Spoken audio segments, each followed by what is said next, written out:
बिश्नोई जवळजवळ 5 शतकांपूर्वी राजस्थानात घडलेली ही गोष्ट आहे. जोधपूरपासून 25 किलोमीटर अंतरावर खेजदली नावाचे गाव होते. तेथे राहणारे लोक बिश्नोई समाजाचे होते. सभोवतीची जमीन वाळवंटाची रखरखीत. बिश्नोई लोकांनी या जमिनीत बाभळीची असंख्य झाडे लावली. त्यांचा देव जांबेश्वर, सामान्यतः जांबाजी या नावाने तो ओळखला जायचा. या जांबाजीने 29 आज्ञा दिल्या होत्या. त्यांचे पालन बिश्नोई लोक करीत. त्यामुळेच त्यांना बिस म्हणजे 20 आणि नोई म्हणजे 9 असे बिश्नोई नाव मिळाले. या आज्ञा बहुधा झाडांच्या व वन्य प्राण्यांच्या संरक्षणासंबंधीच्या आहेत.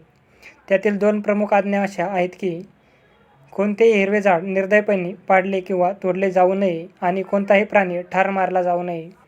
पिपासारा खेड्यातील ठाकूर लोहाट व हमसाना देवी यांना 1451 मध्ये पुत्ररत्नाचा लाभ झाला. त्याचे नाव जांबाजी. लहानपणी तो त्याच्या घराची गायगुरे चरवायास घेऊन जाई व तो चारत असताना बाभळीच्या सावलीत बसून सुंदरशा काळवटांचे कळप तासनतास पाहत राही. 15व्या शतकाच्या शेवटाला या संबंध भागात मोठा दुष्काळ पडला. 1 नव्हे 2 नव्हे तर मोजून 8 वर्षे फारच कष्टाची गेली. पहिल्या वर्षी लोकांनी साठवून ठेवलेल्या अन्नावर व गुरांसाठी साठवलेल्या गंजीवर उदरनिर्वाह केला. परंतु दुसरे वर्ष फारच कष्टाची गेली. तेथे गवताचे एकही पाते दिसत नव्हते. लोकांनी बाभळीच्या शेंगा व बोरांच्या बिया खाल्ल्या. गावेच्या गावे ओसाड दिसू लागली. लोकांनी हजारो काळविटे मारून खाल्ली.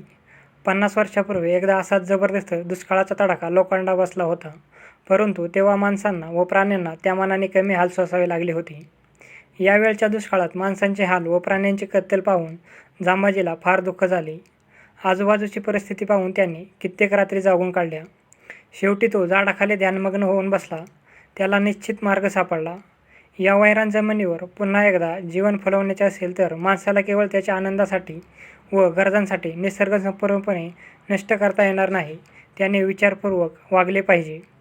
जांबाजीला तेथे पुन्हा एकदा बाभळी, बोरे, खेर, शेंद्री अशा वेगवेगळ्या झाडांनी सृष्टी भरून गेलेली पाहायची होती.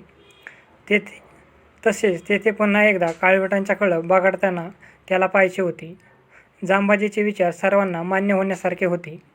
पुढे आपल्या हयातीत त्याने राज्यातील परिसरात झाडे लावून हिरवेगार करण्याचे कार्य केले.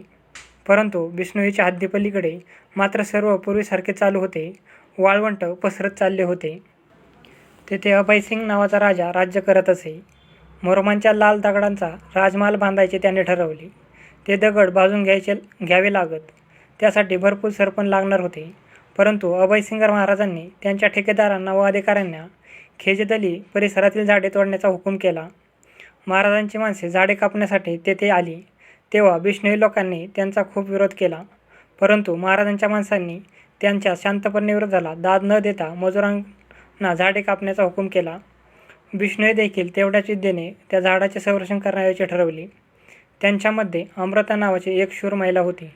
तिने मजूर कापत असलेल्या झाडाला विळखा घातला. मजुरांनी तिच्यावर देखील कुऱ्हाड चालवली. त्यानंतर तिच्या 3 मुलांनीही तिचे अनुकरण केले.